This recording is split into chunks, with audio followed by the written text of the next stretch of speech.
Regine Manao, and this video, we were exploring how Eastern and Western cultures think about the self. Both perspectives aim to help us understand who we are and how we can grow. But they do this in different ways that reflect their unique values and beliefs. So now, we will talk about their similarities. Number one, understanding identity. Both Eastern and Western views seek to answer the question of who we are. They encourage us to look within ourselves and think about our feelings, thoughts, and experiences. Number two, pathways for growth. Both perspectives provide ways to improve ourselves. They offer methods for personal development, helping us become better individuals. So, here are their cultural examples. In many Western cultures, self-help books and motivational speakers emphasize individual success stories. People are encouraged to pursue their dreams and strive for personal achievements. In Eastern cultures, teaching from philosophers like Confucius or Buddhists, principles focus on community values, compassion, and understanding one's place in the universe. These teachings often highlight the importance of harmony and helping others. Differences between Eastern and Western perspectives. Focus on the individual versus community. Western perspective. This view centers on the individual. It celebrates personal freedom, self-expression, and the idea that we are responsible for our own lives. People often define themselves through their successes, careers, and personal goals. Eastern perspective. This view emphasizes the importance of community and relationships. It sees the self as part of a larger group, like family or society. Views on growth. In the West, personal growth often means setting and achieving individual goals, such as career milestones or personal projects. It's about being unique and expressing oneself freely. In the East, growth is often about understanding our role in the world and the connections we share with others. It focuses on finding inner peace and balance in life, often through practices like meditation or community involvement. For centuries, the self has been a perennial theme in Western world, shaping philosophical, psychological, and cultural perspectives on what it means to exist as a human being. Central to the Western development of the self is individualism, rationality, self-reflection, and self-realization. Individualism gives sole exception to the individual as the unit of society, bringing with it emphasis of self-reliance, autonomy, and personal achievement. Rationality emphasizes use of critical thinking, use of objective analysis, and evidence-based reasoning in self-development.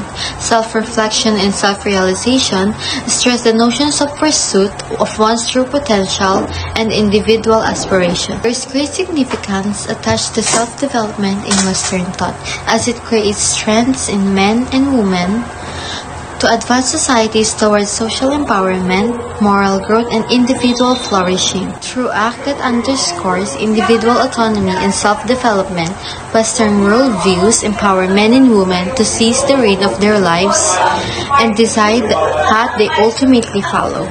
Such thinking has spurred innovation, creativity, and social investment in Western societies. Western and Eastern thoughts about the self both provide a lot of benefits and importance for self-development. Let's discuss the Eastern perspective of the self. It consists of 4 different religions in the world, which is Buddhism, Hinduism, Confucianism, and Taoism. In Buddhism, self is developed through meditation in which people can gain inner peace and disregard the physical world to achieve nirvana or the state of transcendence. Through this, people can learn how to be content in life because nothing is permanent. Everything in this world are changing.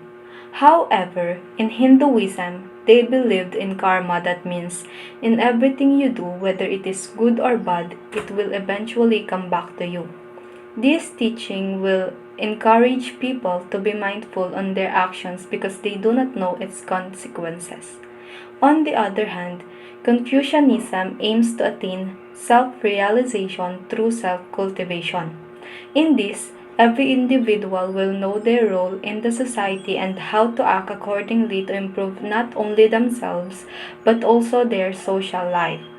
Lastly, in Taoism, self is developed through living a balanced life with society and nature. For them, the perfect man is the selfless person. This belief will help people to connect not only in the society but also in nature that can help them in developing themselves. In summary, those four beliefs in understanding the self help people to point out the importance of unity in developing not only oneself but also the other person around them and the world that they lived in. Buddhism.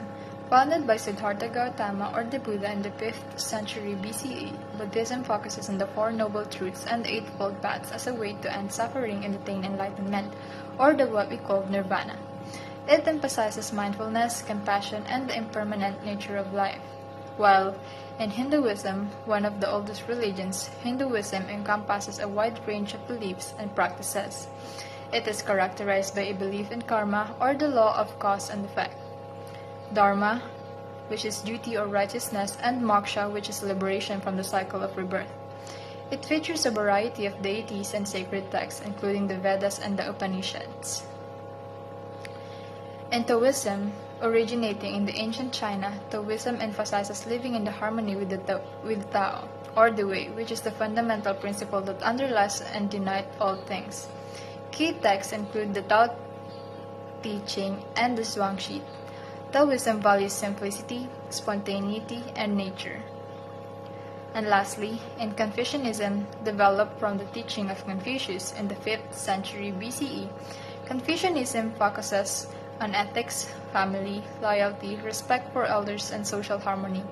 It emphasizes moral virtues and importance of education, with strong emphasis on rituals and proper conduct in relationships.